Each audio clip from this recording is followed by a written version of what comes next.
I left school at 15 because my dad was confined to a wheelchair, and I did odd jobs here and there because I didn't have a national insurance card number, promotional jobs, modelling jobs. And then when I was 19, I wanted some real business experience. So I applied for a job with Labatt's, the Canadian brewery, and I started off as an admin girl. But I was so determined to reach to the top in Labatt's, and I did that within 18 months.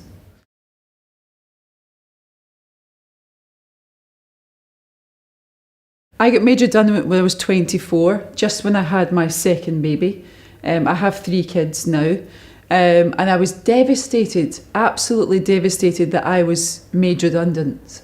And I didn't know what to do until I went to a dinner dance one night wearing a very uncomfortable bra. And I thought, why should women go through all this pain for a tiny bit of gain? I'm going to invent something. And I remember all my friends saying to me, but Michelle, you don't know anything about bras. And if that could be done, someone else would have done it. And you can't even sew a button on your husband's shirt. But I was just determined, I had a pair of boobs and I thought I'll work it out. And that's exactly what I did for 3.5 years, to invent the world famous Ultimo brand.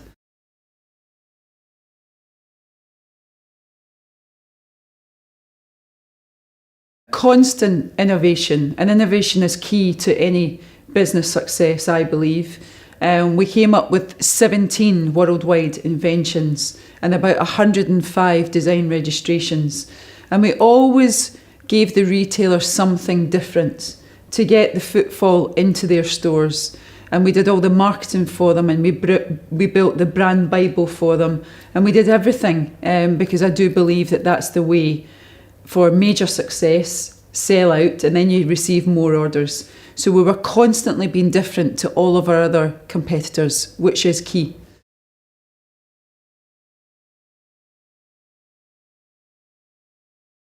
I think the definition of an entrepreneur is someone that never ever gives up. We have that drive and determination and can-do attitude. And whenever anyone else gives up, we just don't. We always find a way of getting it across the line. And we take risks every day as well.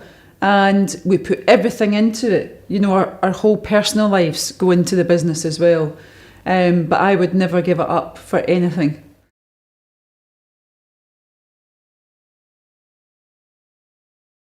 When I first started my business 20 years ago, it was really tough. It was tough for banks to take me seriously, accountant practices to take me seriously. But I've just always not given up. And if they don't want to deal with me, then that's fine, I'll go somewhere else. I'm not the kind of person that sits back and blames everyone else for me not being successful. If I'm not successful, it's only my fault. So I always find a way. But moving on 20 years, we have changed a lot for the better. We've still got a long way to go, but we've certainly improved a lot.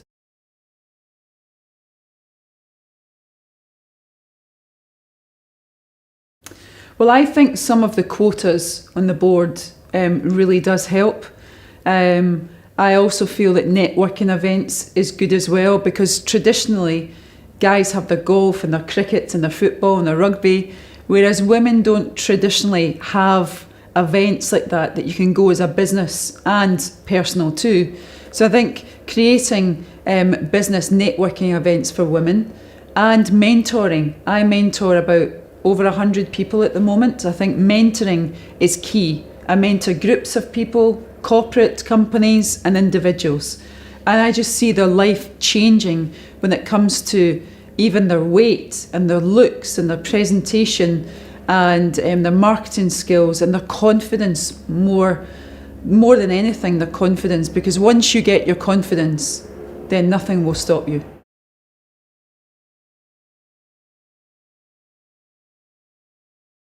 Success is everything. I think at the very beginning of my career, I was motivated by money. But getting older, I realised that money doesn't make you happy. After a terrible divorce, I realised that. And now it's about delivering what you say you're going to do. So, never ever overpromise and underdeliver.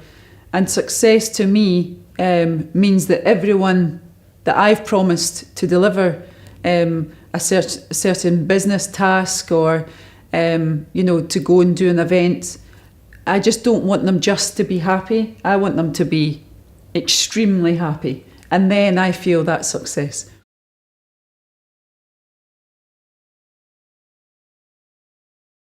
When the Prime Minister called me up and invited me to join the House of Lords as a life peer, I actually thought it was a wind-up. But I think it just shows you that if you go to Eton, or if you're from the East End of Glasgow and you leave school at 15, as long as you work hard and you've got that passion and commitment, and you have an opinion, then anyone can be there.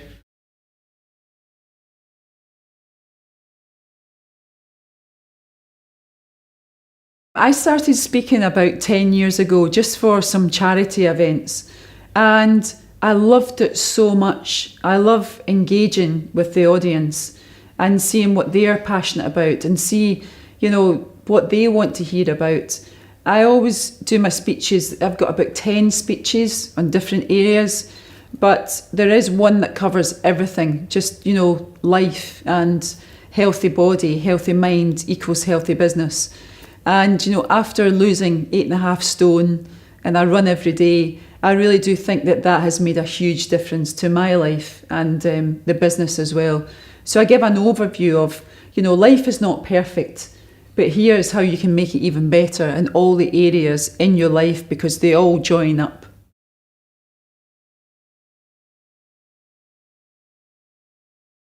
I love connecting with the audience, so I tend to go 2 hours before my speech and I sit at the back and I try and, get a feel for the room.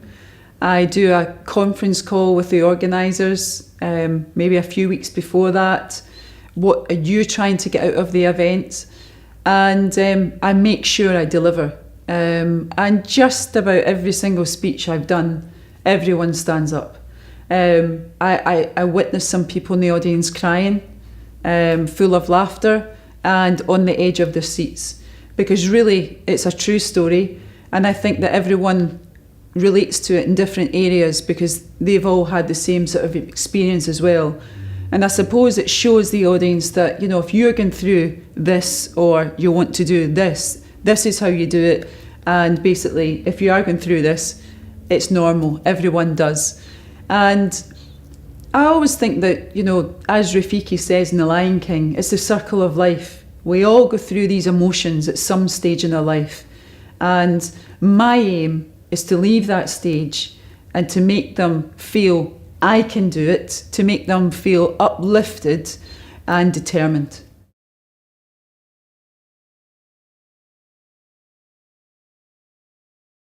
I think if you want to start a business, you've got to come up with that idea. Don't push yourself to come up with the idea. It's got to happen organically. And then once you get that idea, do your research, do your business plan, check out who your competitors would be, check out what price it needs to be, and just build it up and do focus groups with your friends and your family. So in some of my speeches, I give talks on how you can do that. I also do corporate speeches to motivate teams. But then, I do 10 speeches on marketing, on building a brand, on technical, on shipping around the world, on manufacturing, on marketing, on PR. Ultimo's achieved £1 billion in PR in 10 years with not spending a penny on advertising. So I tell people, how we managed to do it. And if you work for an organisation, don't think that they've got big fat checkbooks.